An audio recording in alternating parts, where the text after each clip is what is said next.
होलिका दहन कथा. फाल्गुन शुद्ध पौर्णिमा म्हणजेच होळी पौर्णिमा. होळीचं दुसरं नाव म्हणजे हुताशनी पौर्णिमा. होळी हा सण शहरात तसेच खेड्यापाड्यातून मोठ्या आनंद आणि उत्साहाने साजरा केला जातो. होळी आली की होळीसाठी लाकडं गवऱ्या गोळा करणारी पोरं गल्लीबोळातून गात सुटतात.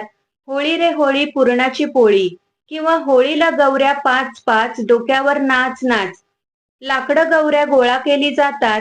मग चौकात रांगोळी काढून एक मोठे झाड उभे करतात. त्याच्या भोवती लाकडं गवऱ्या रचतात. संध्याकाळ झाली की होळी पेटवतात. सवाष्णी, मुलं मुली, मोठी माणसं सर्वजण या होळीची पूजा करतात. होळीला पुरणपोळीचा नैवेद्य दाखवतात. जे जुनं आहे, कालबाह्य आहे, अमंगल आहे, त्या सर्वांचा जाळून नाश करायचा. चांगल्याचा स्वीकार करायचा, हाच होळीचा खरा संदेश आहे.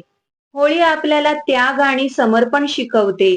या उत्सवाला होलिका दहन, होळी, शिमगा, हुताशनी महोत्सव अशा वेगवेगळ्या नावांनी ओळखले जाते. या होळीबद्दल अनेक लोककथा प्रचलित आहेत. या होळीच्या संदर्भात जी कथा सांगितली जाते ती अशी की पूर्वी राक्षस कुळात हिरण्यकश्यपू नावाचा राक्षस होता. तो स्वतःला श्रेष्ठ समजत असे. देवतांविषयी त्याला अतिशय तिरस्कार होता. त्याला प्रल्हाद नावाचा मुलगा होता. प्रल्हाद बालपणापासून श्री विष्णूंचा परमभक्त होता. प्रल्हाद दिवस रात्र विष्णूंच्या नावाचे नामस्मरण करीत असे. नेमके हेच हिरण्यकश्यपूला मान्य नव्हते. त्यामुळे त्याने प्रल्हादाला त्यापासून परावृत्त करण्याचा प्रयत्न केला. परंतु प्रत्येक वेळी तो अयशस्वी ठरला. अखेरीस कंटाळून हिरण्यकश्यपूने आपल्याच मुलाचा वध करण्याचा निर्णय घेतला. या कामात त्याने आपल्या बहिणीची मदत घेतली. होलिका हे तिचे नाव. ती राक्षसी प्रवृत्तीची आणि क्रूर होती. तिला अग्नीचे भय नव्हते. अग्नीपासून तिला कोणताच त्रास होत नव्हता. म्हणून हिरण्यकश्यपूने लाकडाची चिता रचली. त्यावर होलिकेला बसवले आणि तिच्या मांडीवर प्रल्हादाला बसवले. परंतु प्रल्हादाच्या भक्ती साधनेमुळे उलटेच घडले.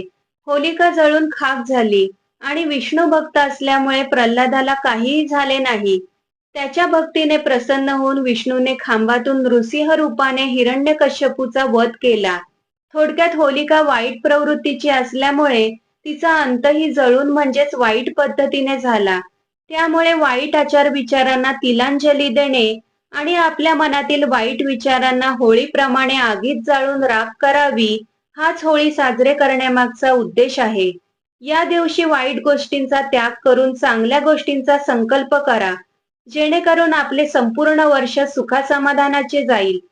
होळिकेचा जळून अंत झाला तो दिवस फाल्गुन शुद्ध पौर्णिमा असल्याने दरवर्षी त्या दिवशी होळी उत्सव मोठ्या उत्साहाने साजरा करतात.